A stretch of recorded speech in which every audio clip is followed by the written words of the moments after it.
So hello दोस्तों, कैसे हो आप लोग। आई होप सब अच्छे होंगे। तो आज मैं लेके आ गया हूँ सच्ची एक हॉरर स्टोरी जो काफ़ी ज़बरदस्त है और इसको मैं सुनाने वाला हूँ।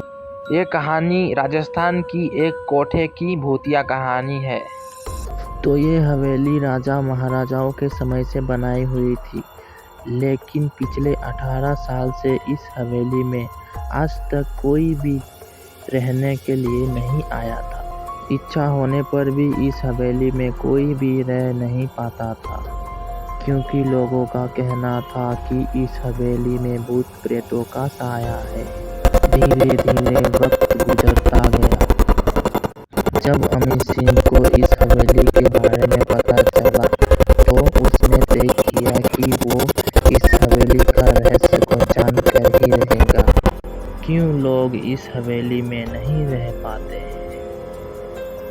अजीत ने मजबूत इच्छा शक्ति से हवेली में रहने की पूरी तैयारी कर ली, क्योंकि उनको जानना था हवेली में ऐसा क्यों होता है।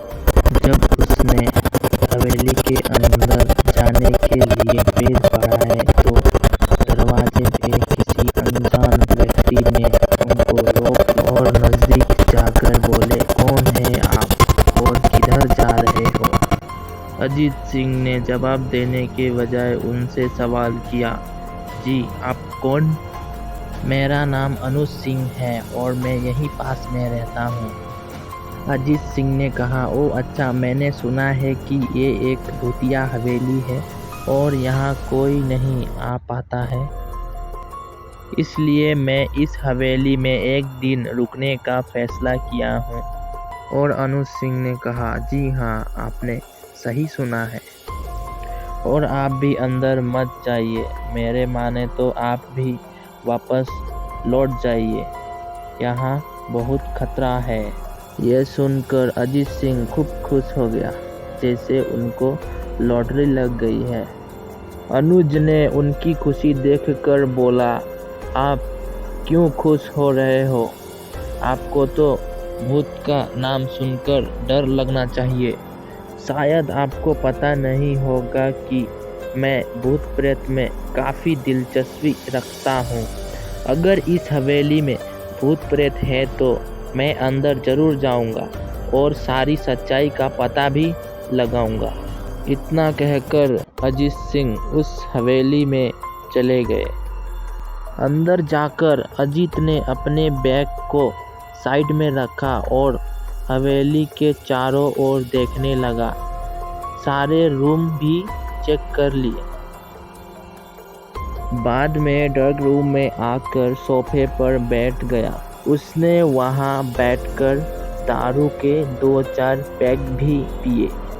वहीं अचानक उस रूम में लाइट का एक वाल्व चालू बंद होने लगी, लेकिन अजीत ने उस पर ध्यान नहीं दिया।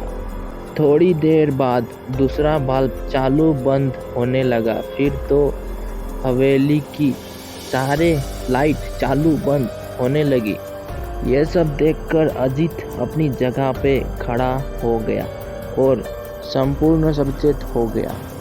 अचानक उसके सामने एक छोटा टेबल हवा में उड़ने लगा। करीबन 6 फुट हवा में ऊपर जाके गोल गोल घूमने लगा और बाद में अमित की ओर तेजी से आने लगा। अजीत ने तुरंत अपनी जगह बदल दी और दूसरी ओर चला गया और वो टेबल वहीं जाके गिरा जहां अजीत खड़ा था। अजीत कुछ समझ पाता उतने में सोफे की सीट उसकी तरफ आने लगी। वो जल्द खड़ा हो गया और छलांग लगाया। वो दूसरी ओर कूद गया, जिसके कारण सोफा दीवार को टकराया और अजीत बच गया। अचानक सब कुछ शांत हो गया। अजीत ने चारों ओर सतर्कता से देखा और बड़ी आवाज में बोला, तुम जो भी हो सामने आकर बात करो। वहीं एक बड़ी परछाई उसके सामने आई। अजीत ने उस परछाई को देखकर बोला, कौन हो तुम और क्यों मुझे मारना चाहती हो। परछाई ने कहा, तुम्हारे भूल के कारण अजीत, मेरी भूल? मैंने कौन सा भूल किया? परछाई ने कहा, इस हवेली में आने का भूल। मैं किसी को भी इस हवेली में खुश नहीं देख सकता। अजीत ने कहा, लेकिन क्यों? वो परछाई ने जवाब दिया, आज से 18 साल पहले इस हवेली के मालिक ने मुझे यहीं पे ही मार डाला था। मेरा कोई गलती भी नहीं थी।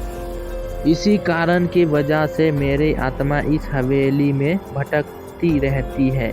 मैं किसी को भी इस हवेली में ना रहने दूंगी, क्योंकि इस हवेली में मेरा खून हुआ था।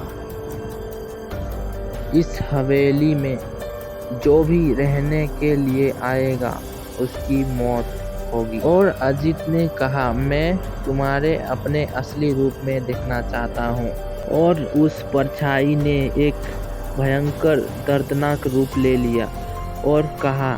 उसका चेहरा इतना भयानक था कि अजीत एक क्षण के लिए डर गया, लेकिन दूसरे ही क्षण में उसने अपने आप पर काबू पा लिया था। बाद में उसने अपने जेब में से सफ़ेद पाउडर निकाला और उस भूतनी के ऊपर फेंक दिया।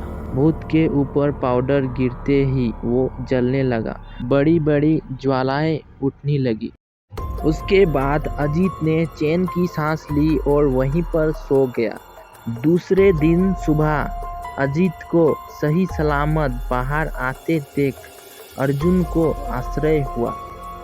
अर्जुन ने अजीत से पूछा, तुम कैसे जिंदा हो? जब अजीत ने अर्जुन को कल रात के सारी घटनाएं बताएं और बोला, अब ये हवेली भूतिया हवेली नहीं रही।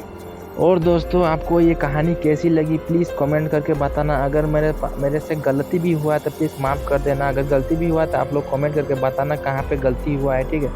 और आगे भी ऐसी कहानी आती रहेगी तो प्लीज़ मेरे चैनल को सब्सक्राइब कर देना। तब तक के लिए बाय बाय। जय हिंद, वंदे मातरम, खुश रहो।